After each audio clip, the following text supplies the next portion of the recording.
Get me some pause. Out of a scale of 1 to 10, how pumped are you for this session? I am. If I was a vending machine, I would just be full of 600ml waters. I'm that pumped.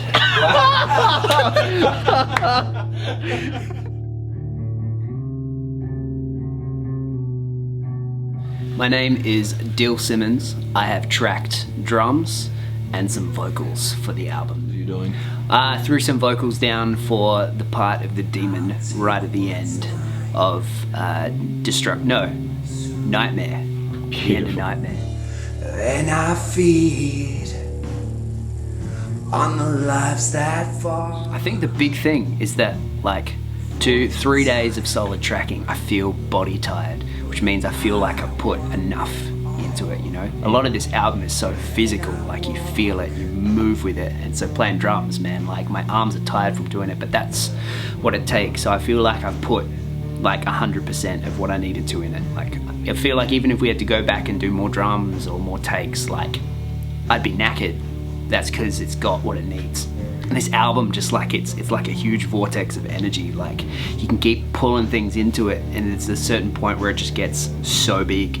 But it's cool because there's so many things that complement off each other. So like playing drums, listening to the guitar kind of reverberate off it, like I'm just feeling good about it. Like there's so much cool harmonic quality from what is literally so few notes, you know? Like it's got so much there. I love it, man. I'm feeling good. Mix Masters is really interesting because it's like working in something that's just made to be old school. Like there's so much, like the whole place is just wood and metal. Like there's almost no like plastic anywhere. There's nothing that's digital apart from, you know, the computers and stuff. Like we feel responsible for every piece of gear that you touch, every piece of furniture you sit on, like has got that element of history to it. But I think it's given me a real appreciation for what kind of work you can put in before a single track hits the desk. Like there is so much that you can do to a sound before you hear it back. And I think that's a cool thing. Like this, it's almost like an analogy for like how the album's been made. There's so much premeditation, so much practice, so much energy into the forethought of it that as soon as it hits the track, it's like you can feel the intent behind it. Like I think that's a big thing. Comparing the studio to something else is that we get to play with sounds, we get to experiment with sounds, we get to mess around with it until we're happy with it, which is as soon as it hits the tape, it's exactly what you expect. That's a cool thing. That's not something that just everybody gets to experience. I mean, spend $1 million on gear, but it takes a real keen mind and a real creative like atmosphere to make it work. And I think the studio and the gear with us in it has really, it's been cool. I find it really easy to work with Hamish because I can almost sense where he's going next with the song. But more than that, I appreciate kind of going and coming back and seeing the different ways that his musical ideas have grown.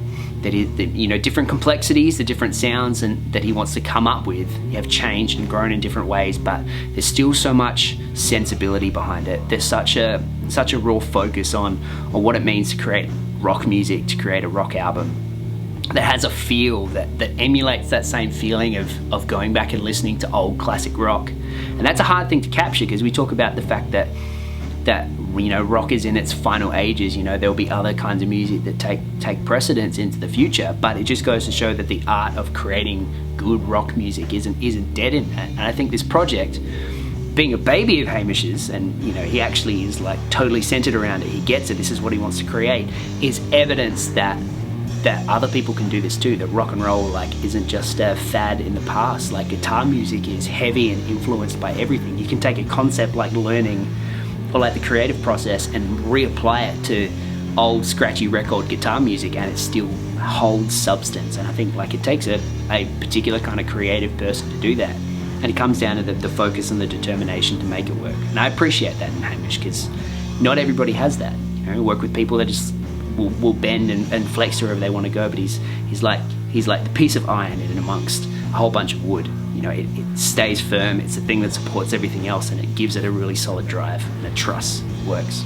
Fuck yeah, thank you so much, man. Thanks, Appreciate man. it.